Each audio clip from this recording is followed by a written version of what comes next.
ছেলের জন্য লেখা রাহুলের চিঠি আজ যেন সবাইকে কাঁদাচ্ছে। টলিউডের জনপ্রিয় অভিনেতা রাহুল অরুণোদয় আজ আর এই পৃথিবীতে নেই। আকস্মিক মর্মান্তিক দুর্ঘটনায় তিনি প্রাণ হারান। তার মৃত্যুর আগে ছেলেকে নিয়ে তিনি লিখে গিয়েছেন এক আবেগঘন চিঠি। যেই চিঠি আমাদেরকে শিখিয়ে দেয় বাবা মানে কি, বাবা সন্তানের জন্য কতটা পথটালার ছায়ার মতো কাজ করে। তবে কি রাহুল ব্যানার্জি জানতেন তিনি আর বেশি দিন তার ছেলের জন্য ছায়া হয়ে থাকবেন না? তার ছেলেকে চলতে হবে একা পথ হেঁটে। বাবা ছাড়াই তাকে পরবর্তী পথগুলো হাঁটতে হবে। আর এই জন্যেই তিনি সন্তানকে উদ্দেশ্য করে লিখে গেলেন একটি চিঠি। রাহুল ছেলেকে উদ্দেশ্য করে লিখেছেন, জানো সহজ, আমি আর তোমার মা সেই ছোটবেলার থেকে বন্ধু। যখন তোমার মায়ের বয়স 14 বছর আর আমার বয়স 21, তখন থেকে আমরা ধারাবাহিকই ভাই বোন। যেহেতু ছোট তাই আমাদের শট নেওয়া হতো সবার শেষে। তোমার মা ছিল একজন শিক্ষকের মেয়ে আর আমি ছিলাম খুব সাধারণ সরকারি চাকরিজীবী ছেলে। তোমাকে কেন এগুলো বলছি জানো?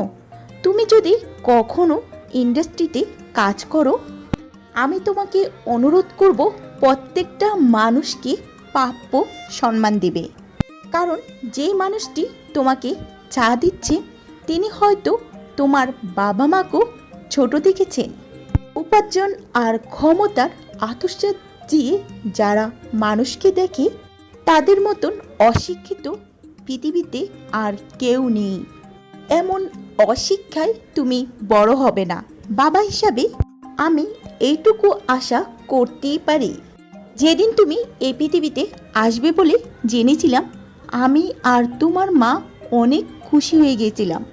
তোমার মা আমাকে প্রতিদিন তোমার সম্পর্কে বলতো, জানো তো, বলতো এখন ওর সাইজ আপেলের মতন, এখন ওর সাইজ আনারসের মতো, আরও কত কি। তারপর তুমি যখন হলে তখন তোমার মায়ের আরেকটি রূপ দেখলাম। তোমার মা তোমাকে কখনো বাজারের বেবি ফুড কিনে খাওয়ায়নি, সব কিছু নিজের হাতে রান্না করত।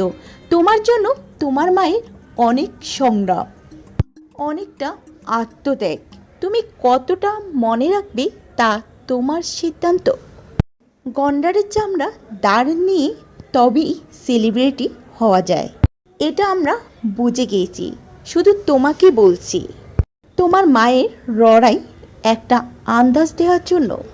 আমরা সন্তানেরা শুধু মায়ের উপরটুকু দেখতে পাই, ভিতরে কতগুলো ছুরিকাঘাত রয়েছে তা দেখতে পাই না।